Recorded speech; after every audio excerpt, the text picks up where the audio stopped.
Salut tout le monde. Je disais donc, salut tout le monde, c'est le football à l'aveugle, très content de vous retrouver pour une nouvelle vidéo et une nouvelle vidéo pronostic pour la Ligue des Champions qui va démarrer donc mardi. Bon, pour vous c'est lundi, mais moi c'est la vidéo, je la tourne le dimanche, donc voilà. Pour vous c'est demain, donc on va dire demain. Demain c'est le retour de la Ligue des Champions avec donc deux matchs à 21h pour les clubs français, Sparta Prague Brest et PSG Atlético, ce sera mercredi. Mais tout d'abord, demain ce sera Bologne-Monaco et Lille-Juventus à 21h tous deux. Donc aucun match à 18h45 du tout, parce que même mercredi, comme je le disais, Brest et Paris, ce sera à 21h. Donc on va étudier un petit peu ces quatre rencontres. On va commencer évidemment par celle de Monaco et celle de Lille. On va justement commencer par l'ASM, qui se déplace donc sur la pelouse italienne de Bologne, ancien club de Thiago Motta, qui est maintenant parti à la Juve, qui affrontera Lille. Donc ça va nous permettre de faire un petit parallèle. Alors, je suis pas trop l'équipe de Bologne depuis que Thiago Motta est parti, mais ça reste une équipe qui, généralement, je crois qu'il se débrouille à peu près bien en Ligue des Champions pour le moment. Bologne qui n'a pas l'air d'avoir vraiment perdu beaucoup de ce que Thiago Motta avait réussi à insuffler à cette équipe. Donc, est-ce que Monaco va gagner en sachant que Monaco a aussi des difficultés, que Monaco vient de perdre contre Angers, un but à zéro, c'était vendredi soir. Je pense que oui, j'ose croire à une victoire de Monaco. Je vais voir une victoire 2 buts à 1 de Monaco à l'extérieur. Voilà, Monaco, c'est quand même, ça a une bonne équipe. En Ligue des Champions, ça se passe très très bien pour les Monégasques. Et je pense que ça va continuer pour l'AS Monaco sur la pelouse de Bologne. Victoire donc 2 buts à 1. Pourquoi pas un petit but pourquoi pas un petit but de Lamine Camara, ça pourrait être pas mal, Lamine Camara qui pourrait marquer. Peut-être aussi Ben Seguir, que j'aime bien en ce moment, je trouve que. Ou Akliouche, ouais. Ben Seguir ou Akliouche, les deux là sont pas mal en ce moment.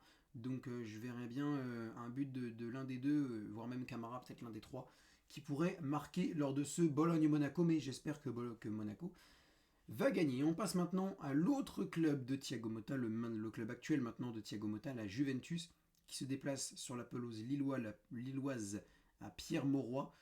Lille qui vient de faire un match nul, un but partout contre Lyon, qui a eu une mise, ils ont eu une mi-temps chacun, les Lillois et les Lyonnais. De toute façon, on va en reparler dans 2 jours, la vidéo qui sortira mercredi pour notamment aborder Offenheim-Lyon. Mais la vidéo sortira mercredi dans 2 jours. Mais là, tout d'abord, c'est du côté lillois qu'on va se pencher, parce que du côté lillois, bah, ça avait plutôt bien démarré, sauf que Lyon s'est ressaisi et a pu égaliser. Alors, Lille, en Ligue 1, ce qui est paradoxal avec Lille, c'est qu'en Ligue 1, ça va pas si bien que ça non plus. Alors, évidemment, ils sont dans les hautes sphères du championnat, ils sont quatrième et tout et tout.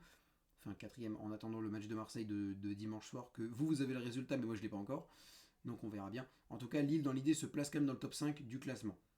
Maintenant, le Lille-Monaco 0-0, super ennuyeux. Défaite contre Paris, match nul contre Lyon. C'est pas forcément des super résultats. Alors, ils ont gagné 2-0 contre Lens le week-end dernier, c'est vrai. Mais ça reste quand même assez poussif en Ligue 1. Et là, alors, paradoxalement, comme je le disais, en Ligue des Champions, ça va très très bien. Ils ont bien réussi à gagner contre les deux clubs de Madrid, que ce soit le Real ou l'Atlético. Mais là, c'est un autre style de jeu, c'est le style de jeu italien. Thiago Motta avec la Juventus, je suis impatient de voir ce que ça donne sur le terrain directement. Donc attention à cette équipe lilloise, et c'est pour ça que là, je vais être un peu moins confiant sans être forcément négatif non plus. Je vais dire un but partout. Entre Lille et la Juventus, je vois un match nul. Mais bon, j'espère que Lille pourra gagner. Et Lille en soi peut gagner, hein. Ils ont gagné contre le Real, ils ont gagné contre l'Atlético, donc gagner contre la Juve, ça devrait pouvoir se faire dans l'idée. Mais je sais pas pourquoi Lille, je pense que là ça va être un petit peu le match poussif de trop pour les Lillois, et je pense qu'ils pourront pas gagner ce match contre la Juventus. Peut-être avec l'appui de leur public, peut-être que voilà. Mais non, dans l'idée pour moi, ça va faire match nul. Un but partout entre Lille et la Juventus. Je mets une petite pièce sur un but de Zegrova ou de Jonathan David. Bon, c'est pas une pièce risquée, hein. Pas, c'est pas vraiment une pièce risquée, mais je mettrais un petit but de Jonathan David ou de Eden Zegrova. Ou peut-être un petit but de Osam Sahlawi pour se montrer un petit peu, continuer à être dans la lumière, l'ailier marocain qui fait de bonnes performances et qui pourrait être sélectionné dans l'équipe de Walid Regragui avec le Maroc pour les futurs matchs de novembre. Donc peut-être un petit but de Sahraoui et peut-être on verra bien. Je ne sais pas si c'est lui qui marquera, mais ça peut être une possibilité. Donc 2-1 pour Monaco contre Bologne et victoire et match nul un but partout entre Lille et la Juventus. Ça c'est ce que je vois pour le mardi. Et on va maintenant passer à Brest et à Paris, les deux équipes que je suis le plus dans cette Ligue des Champions.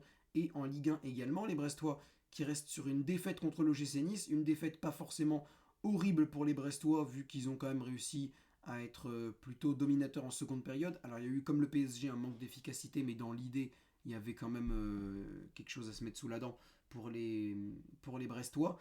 Maintenant, ils vont se déplacer à l'extérieur sur la pelouse d'un club tchèque. Donc on sait que les... Alors Lille, ils avaient gagné contre le Slavia Prague. Donc c'était déjà assez compliqué de se déplacer à l'extérieur en République tchèque. Donc là pour Brest ça va être pareil, surtout que Brest reste quand même novice dans les déplacements à l'extérieur en Ligue des Champions. C'est que leur deuxième déplacement après celui en Autriche à Salzbourg. Donc voilà, j'ai peur un petit peu du jeu du Sparta Prague, très accrocheur, très offensif, je sais pas, mais un petit peu ouais, très, très accrocheur, un peu agressif aussi peut-être. Donc attention aux Brestois à pas se faire surprendre, mais je pense aussi une victoire de Brest en Ligue des Champions parce que Brest sait se transcender dans les matchs de Ligue des Champions. En Ligue 1, c'est un peu plus compliqué, mais ça tient. C'est équilibré, on va dire, c'est assez équilibré à mon sens. Mais en Ligue des Champions, ils arrivent à se transcender, les Brestois. Ils ont toujours aucune défaite pour le moment, et j'aimerais bien que ça continue, donc je vais voir une victoire de Brest 2-1, là comme Bologne-Monaco, sur la pelouse du Sparta Prague. Donc 2-1 pour les Brestois. Et au niveau des buteurs, encore un but d'Abdallah Sima évidemment. Bon pareil, je mettais un Sima et Ajorc. Ah quoique, ouais peut-être un autre but d'Abdallah Sima, mais je mettrais bien une petite pièce sur Pierre Lesmelou qui marque. Je mettrais bien une pièce sur Pierre Lesmelou qui marque pour son retour officiel en Ligue des Champions à la compétition. Ça pourrait être très cool pour Pierre Lesmelou de s'offrir un petit but. Donc ouais pourquoi pas, un petit but de Pierre Lesmelou pour les Brestois, on verra bien. Mais moi je vois une victoire 2-1 sur la pelouse de Prague. Et maintenant, on va passer à mon club favori, le PSG contre l'Atlético Madrid. Et bah, il y a des choses à dire.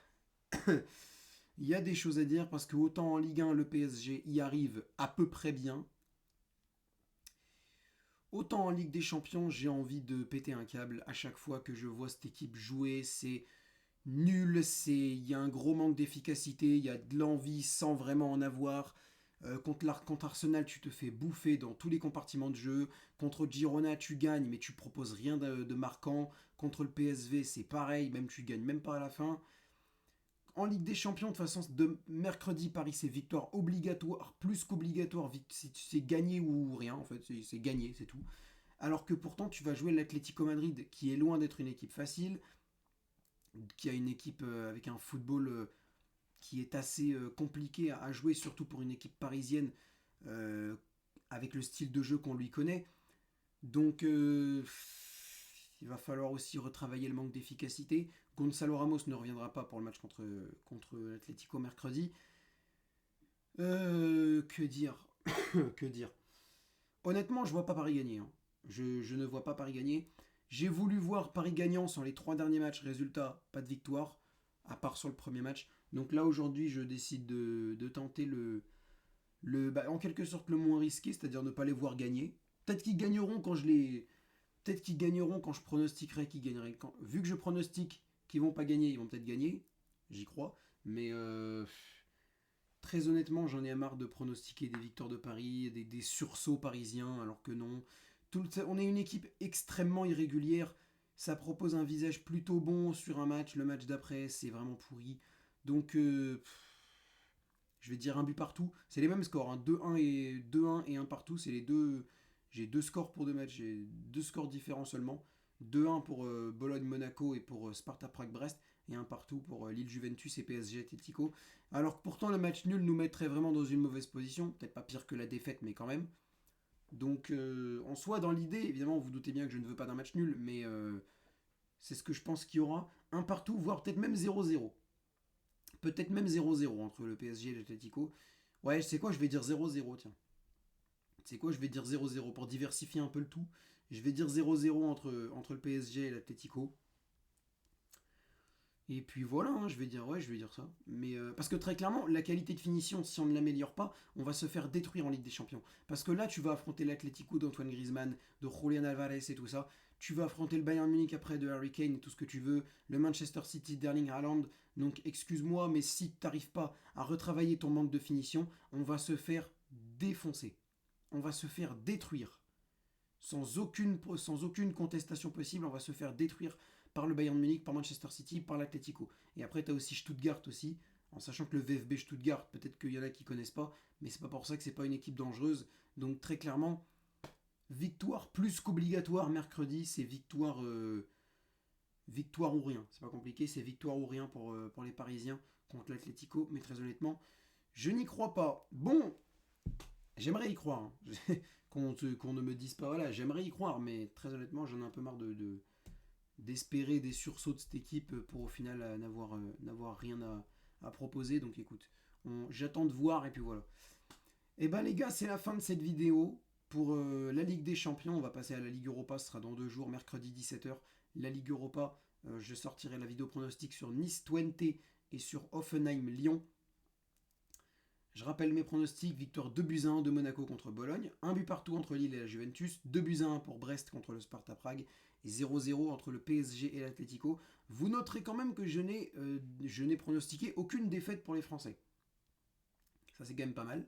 Je n'ai pronostiqué aucune défaite pour les Français.